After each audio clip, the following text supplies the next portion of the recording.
Are there style saboteurs hiding in plain sight in your closet? I'm talking about those familiar, comfortable pieces that are secretly adding years to your appearance and diminishing your powerful aura every single day. Sometimes, the biggest style mistakes have nothing to do with an expensive or an inexpensive item, but with the basic clothing choices we make without even realizing it. In this two-part series, I'm not going to use flowery language. I am going to give you the straight talk on the 16 most common fashion mistakes that women over 50 need to absolutely avoid. My analysis of these mistakes is based entirely on my professional experience, with one single goal: to help you identify and correct them so you can reclaim your most classy and elegant style. Right now, we're going to start with the first 8 mistakes. These are the critical flaws related to your foundational wardrobe pieces. So, let's see if you're making any of them. Mistake number 1, wearing leggings as pants.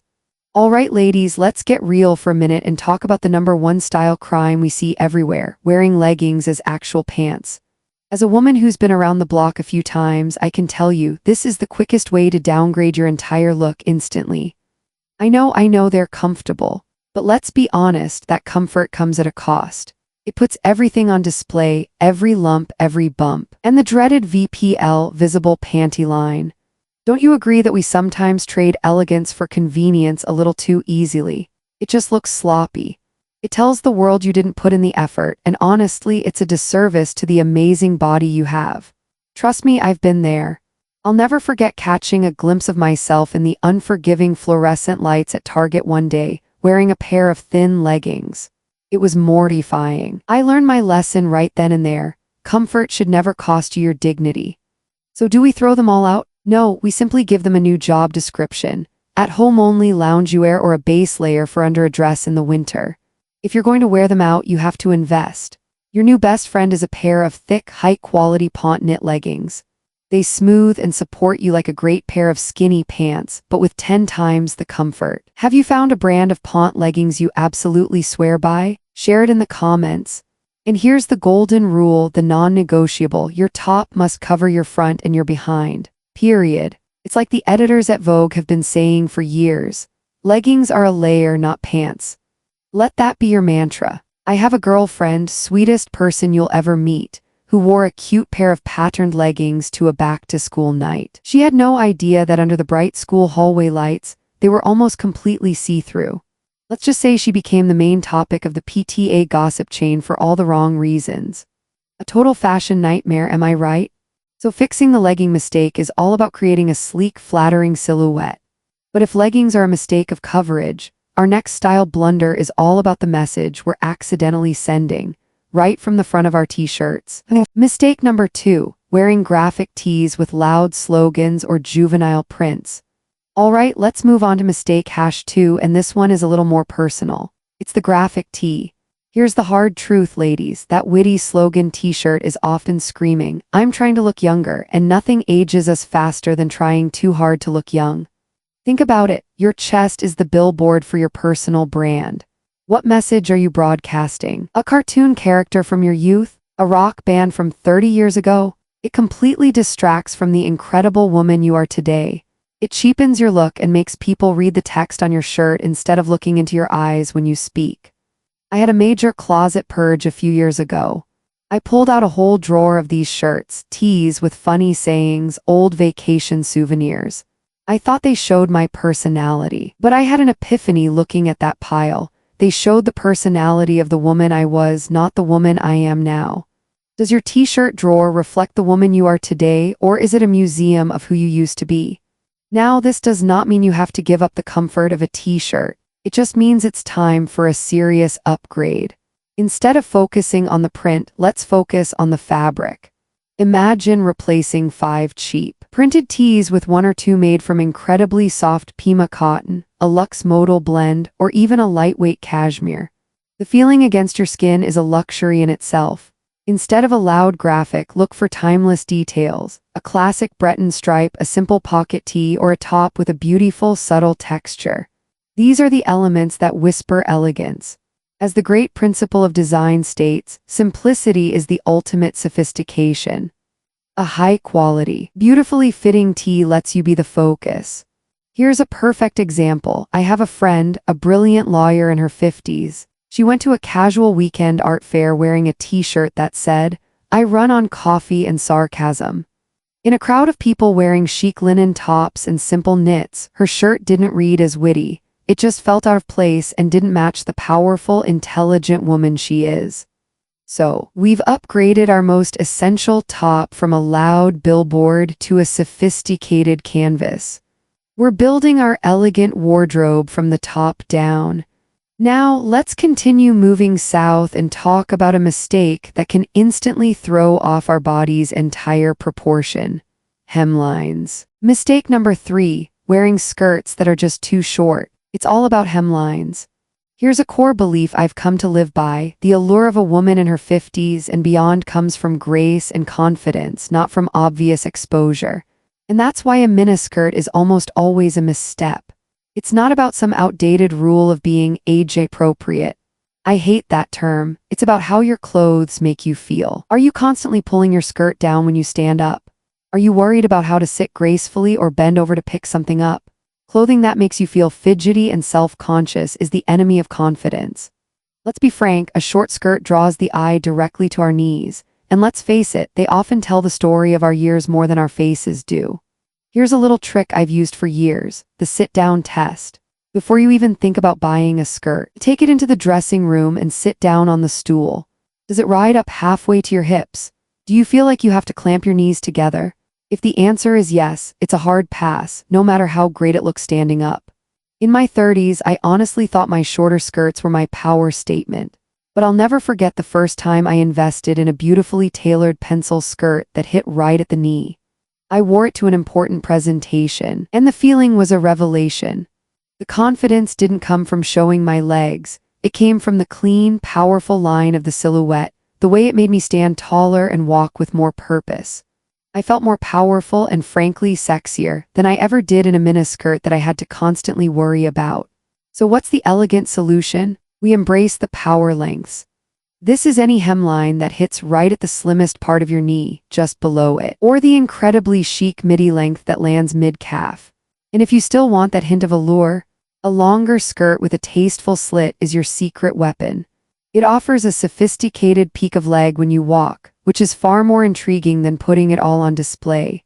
When was the last time an outfit made you feel truly powerful, without you having to constantly adjust it? It brings to mind what the ultimate icon of elegance, Coco Chanel, always preached: simplicity is the keynote of all true elegance. A graceful hemline simplifies your look and lets your poise and confidence take center stage. So, we've found our power length in skirts, creating a sophisticated and elongated line. But there's another wardrobe staple that has an even bigger impact on our body's proportions, one that most of us wear several times a week.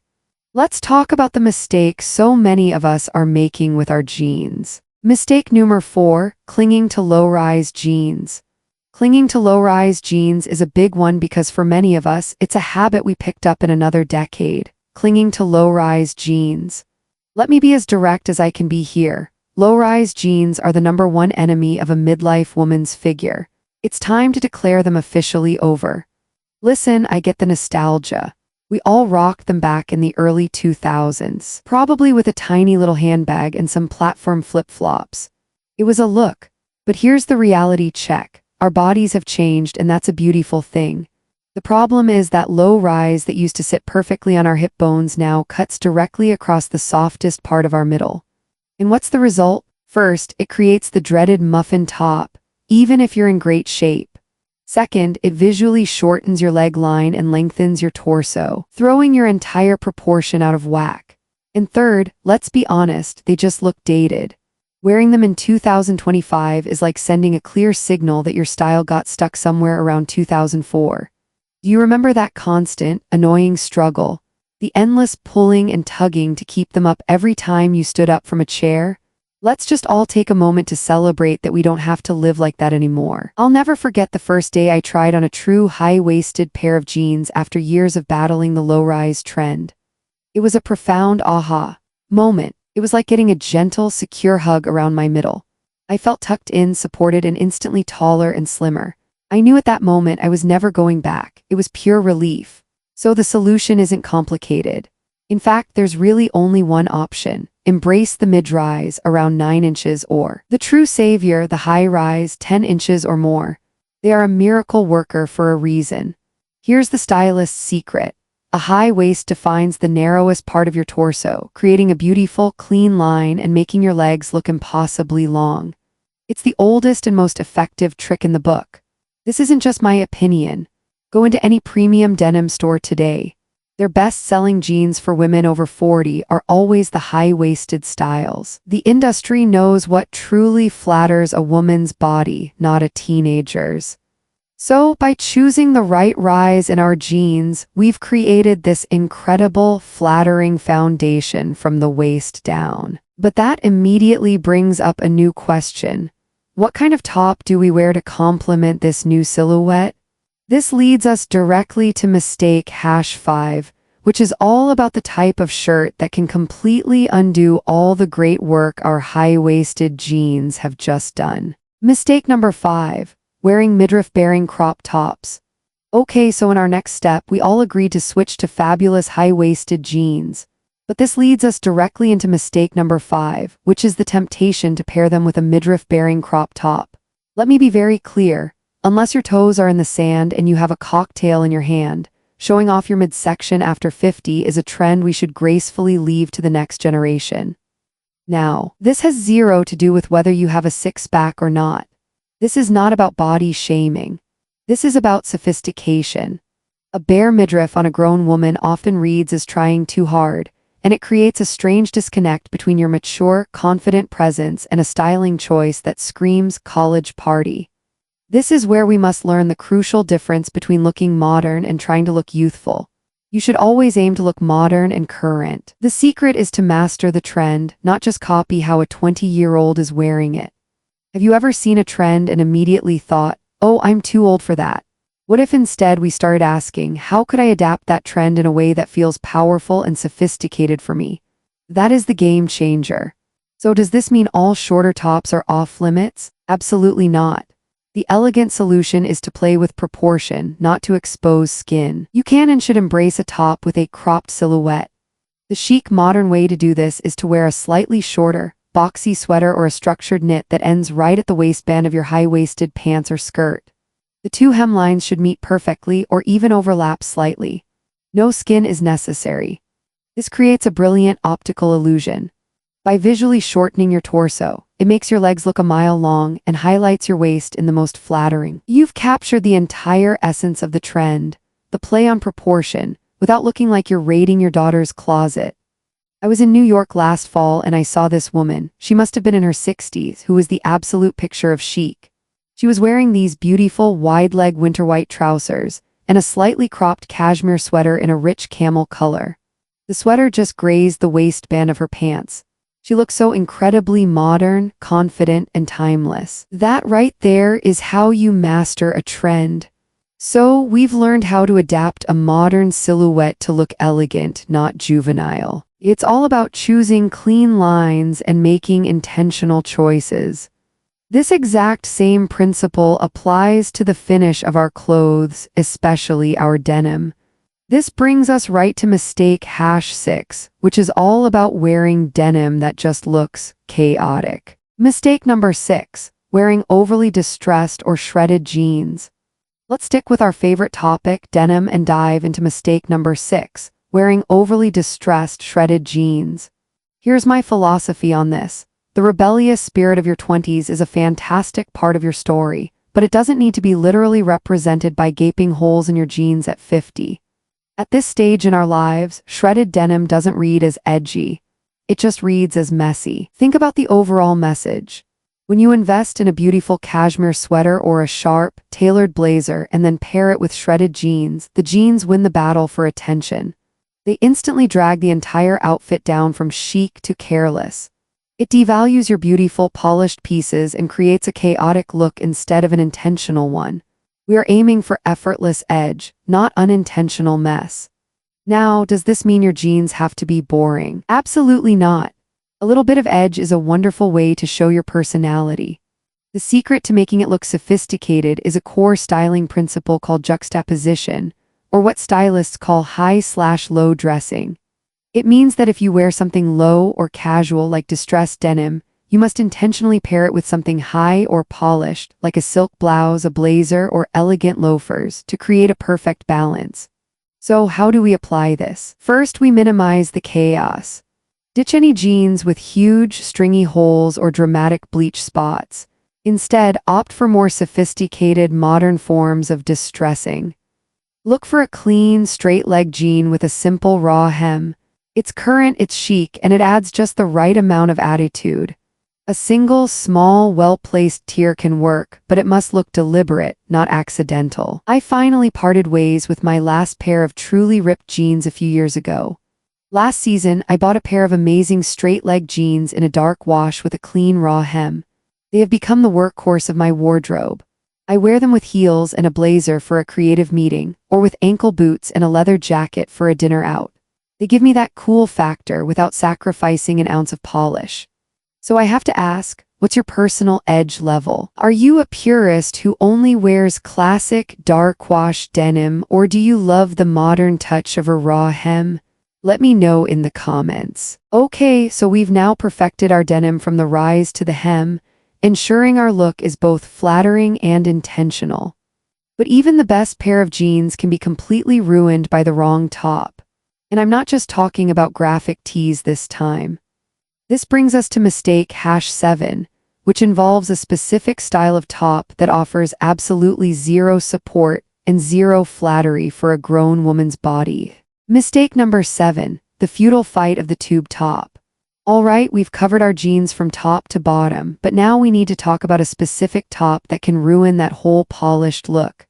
Let's tackle mistake number 7, the futile, frustrating fight of the tube top. I'm going to be very direct here, ladies. A tube top offers zero support, zero structure, and zero flattery for a grown woman's body. It's simply a bad choice. Let's quickly talk about the physics of it.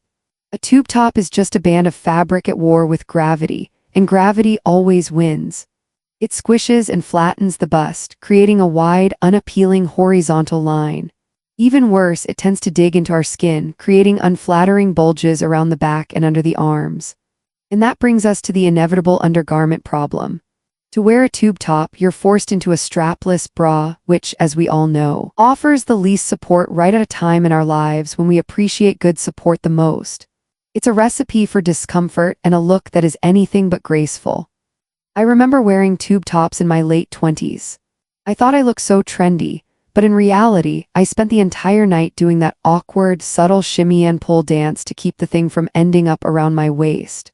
You can't raise your arms to wave at a friend. You can't dance with freedom. You simply can't relax. Your clothes should empower you. You shouldn't be in a constant battle with them. Come on, be honest now. Who else remembers doing that classic tube top high cup dance? Aren't you just thrilled we've graduated from that? The beautiful solution is to embrace tops that have built-in structure and are designed to celebrate your figure, not fight against it. Let's talk about the power of an elegant neckline. A square neckline is phenomenally chic. It frames your collarbones so beautifully without revealing a thing. A boat neck or an off-the-shoulder bar top highlights your shoulders in a sophisticated, classic way. Even a high-quality tank top with wide, bra-friendly straps is 1,000 times more elegant. These styles work with a supportive bra, they stay put, and they allow you to move through your day with confidence and grace. So we've now chosen a top with a gorgeous, structured neckline that makes us feel secure and chic. We've created this beautiful new canvas around our face, neck, and shoulders. But what do we do with it? This is where we can make another critical error. This brings us directly to mistake #8, which is all about the jewelry we choose to place in that brand new spotlight. Mistake number 8, letting your earrings wear you. And that brings us to our next mistake, mistake #8. We've created a beautiful neckline and the natural temptation is to adorn it. But this is where we can go so wrong. The mistake is letting your earrings wear you. Your jewelry should be an accessory, never the main event. I want you to think of your face as a beautiful piece of art. Your hair, your makeup, your jewelry, that's the frame. Would you put a massive, flashy, plastic frame on a classic painting? Never. It would completely overwhelm the art. The exact same principle applies to you. Giant, shoulder-grazing earrings don't enhance your beauty, they compete with it. They drag the eye downward, distract from your smile, and frankly, they often look cheap even when they are not. And let's just get practical for a moment, they're heavy. At our age, we need to be kind to our earlobes. Heavy earrings are simply uncomfortable and aren't doing us any favors in the long run. I used to love big, dangly earrings, but I noticed a funny thing when I switched to smaller, more classic pieces. I was at a dinner party wearing a simple pair of small gold hoops, and a friend I've known for years leaned over and said, "Your eyes look so green tonight." It was a light bulb moment. The quiet earrings weren't screaming for attention. They were reflecting light back onto my face, making people notice me. That is the true purpose of elegant jewelry. So, what is the sophisticated solution? It's about curating a small, beautiful collection of timeless pieces that work for any occasion. In my experience, it really boils down to 3 core styles that form a powerful and versatile foundation. It all starts with the absolute essential, a beautiful pair of classic studs. This could be timeless pearls, simple gold or silver knots, or a brilliant diamond stud. They are the very definition of effortless chic. Next, for a touch more grace and movement, every woman needs an elegant drop earring. Think of something delicate, like a single pearl or a small gemstone that hangs just below the lobe, which is perfect for those moments you want to feel a little more dressed up. And finally, to complete this trio, you need the perfect hoop. I'm not talking about the giant, paper-thin hoops from our youth, but a substantial, medium-sized hoop in a beautiful gold or silver that is eternally stylish. I would love to know, what is that one piece of jewelry in your collection that is your absolute go-to for instant elegance? Please share it in the comments below. So, we've settled on the principle of choosing smaller, more elegant earrings that enhance our features. But this idea of elegance goes one step deeper. It's not just about the style of our accessories, but the material they are made from. So there you have it. The first 8 foundational mistakes that might be holding your style back. Recognizing and beginning to eliminate these from your wardrobe is the single most important first step to liberating your most elegant self. But we are just getting started. In part 2, we are going to dive even deeper and unmask the next 8 enemies, the more subtle mistakes related to accessories, color, and patterns. If this video was about building the foundation, the next one is all about decorating the house. Make sure you're subscribed so you don't miss the final chapter in your wardrobe revolution. And finally, I want to hear from you. Okay, confession time. How many of these first 8 mistakes did you recognize in your own closet? Share it in the comments below. This is a safe space for all of us to learn and evolve together. Thanks for watching, and I'll see you in part 2.